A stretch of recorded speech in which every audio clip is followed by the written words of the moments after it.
Bonjour chers amis, aujourd'hui nous complétons notre tour avec les anciens égyptiens et la vie avec nos ancêtres et les pharaons. Suivez donc nous dans cet épisode et les grandes merveilles de l'Égypte.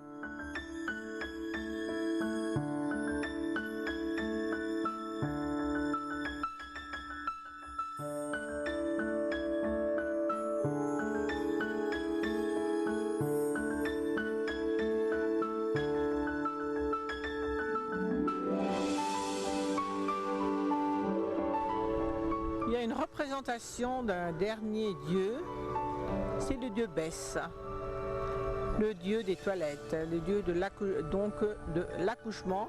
Il y avait toujours dans les salles d'accouchement une représentation de ce dieu qui fait la grimace, il tire la langue, c'est un nain déformé.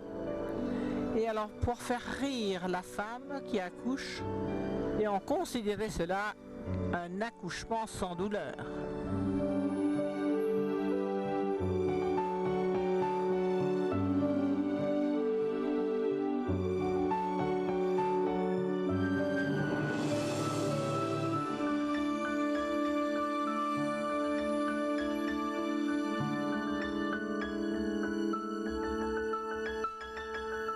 Cette partie du village, Hasaragab, il a reconstitué la vie des Égyptiens. Et là donc, en premier, il y a une tente royale, donc la forme avec des personnages dedans. À l'entrée, il y a donc deux sphinx cryocéphales, donc à tête de bélier, reconnaissable du Nouvel Empire.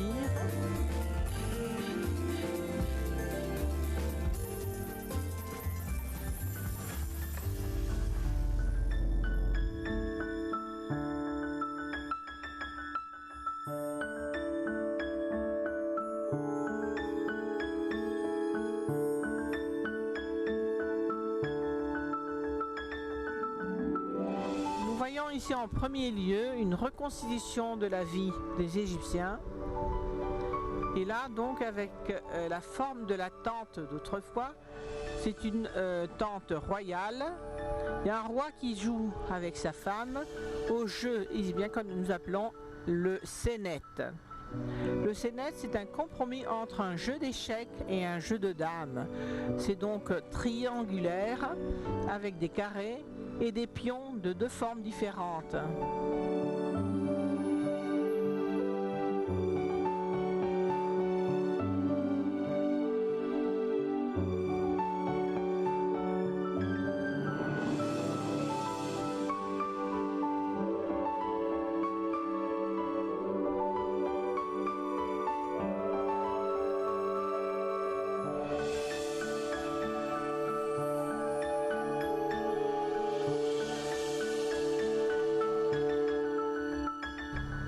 Un peu plus loin, on retrouve donc toute la vie. Il y a les pigeonniers dans les maisons, les pigeons qui viennent manger,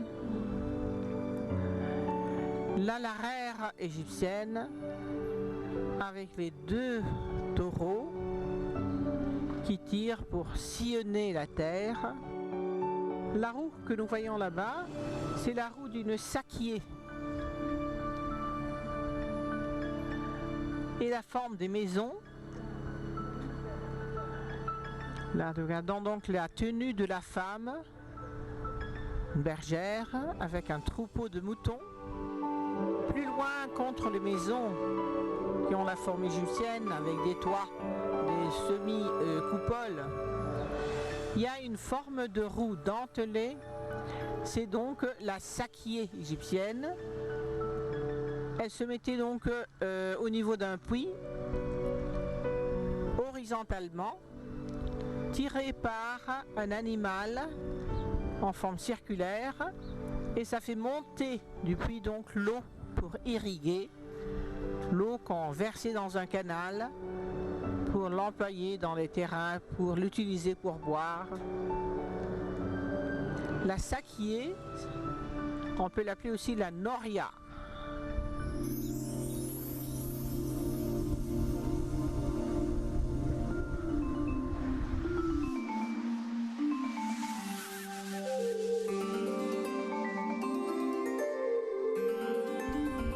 voit les pigeonniers. Les Égyptiens, ils élevaient chez eux des pigeons. Ils avaient des basses-cours pour avoir tous les animaux nécessaires pour l'alimentation.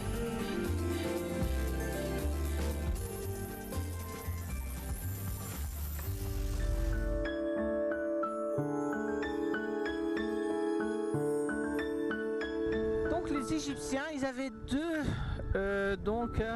outils pour monter l'eau, la sakié d'un puits, mais d'une île directement, ils avaient de chadouf, une sorte de balançoire. Il y a donc une branche d'arbre. D'un côté, il y a un pot pour monter l'eau, et de l'autre côté, il y a un poids pour donc balancer et faire monter ce sac vers le haut, versant l'eau dans un canal, et alors il passe dans les champs pour qu'il puisse servir donc à l'irrigation.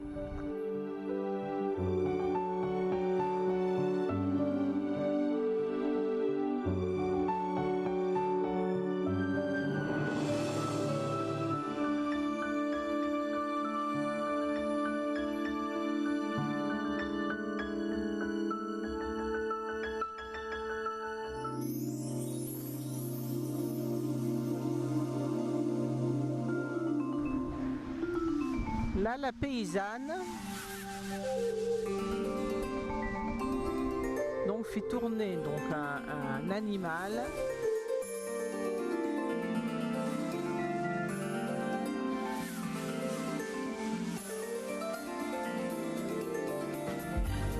Ils sont en train d'écraser les graines pour faire de la farine. Mais avant de faire la farine, un peu plus loin, il y a un Égyptien, aussi en tenue égyptienne, en train de séparer donc la graine de l'écorce. Donc il tient dans une main une fourche et alors il lance en l'air donc les graines. Les graines tombent et l'écorce passe plus loin sur le côté avec le vent, s'envole et se pose sur le côté. Les graines sont prises, posées donc dans une meule.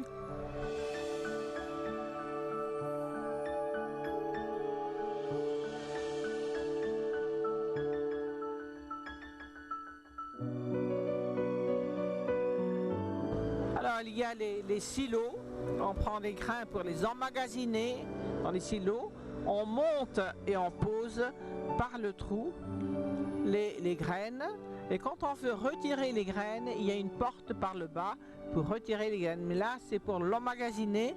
Et sur le côté, il y a un script qui est en train d'enregistrer tout ce qui était ramené, le nombre de sacs ramenés et posés dans le silo.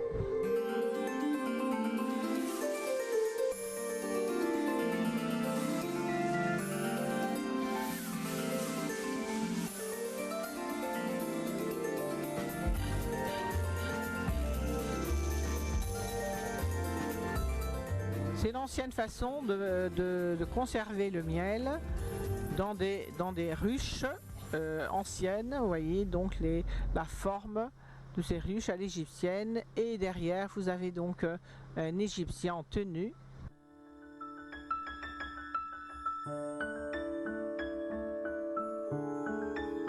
Les Égyptiens, ils faisaient des bateaux en bois, mais aussi des bateaux en papyrus. Et là, nous voyons les tiges de papyrus rassemblées, liées.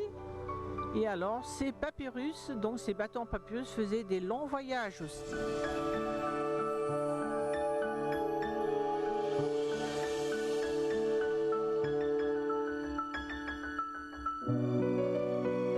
On peut faire la pêche, la chasse.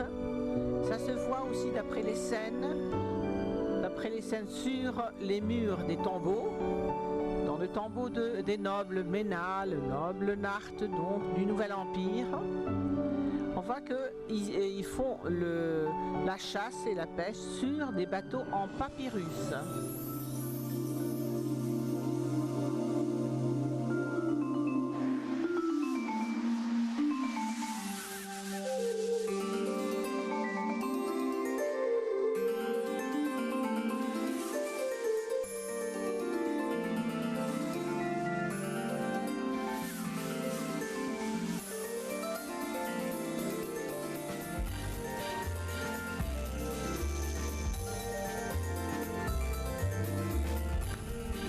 bateau en papyrus, faisaient la pêche. Et la pêche, donc il y avait plusieurs moyens pour pêcher. Il y avait la pêche à la seine, des grands filets avec des flottants. Il y avait la pêche donc à la meçon.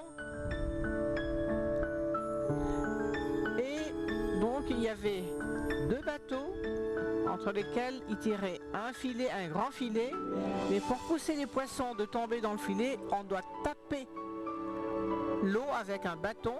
Ça fait effrayer les poissons, ils sautent, ils tombent dans le filet. Il y avait des petits filets pour les petits poissons, c'est les havenaux. Les havenaux, on les voit aussi représentés sur les parois des tombeaux. Il y a aussi des filets à plusieurs hameçons, surtout pour les poissons dangereux, les silures. Et à ce moment-là, donc, le pêcheur doit tenir dans la main une massue. Il faut qu'il tape sur la tête du poisson, car le poisson, il peut mordre le pêcheur.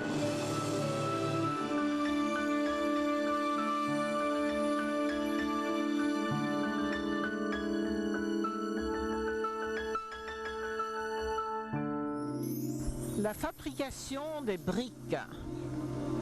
Alors, ils ont des moules.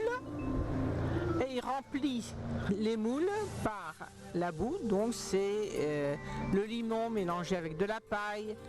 Ils vont donc mouler et avoir une forme particulière de briques. Donc ils construisaient leur maison avec des briques séchées.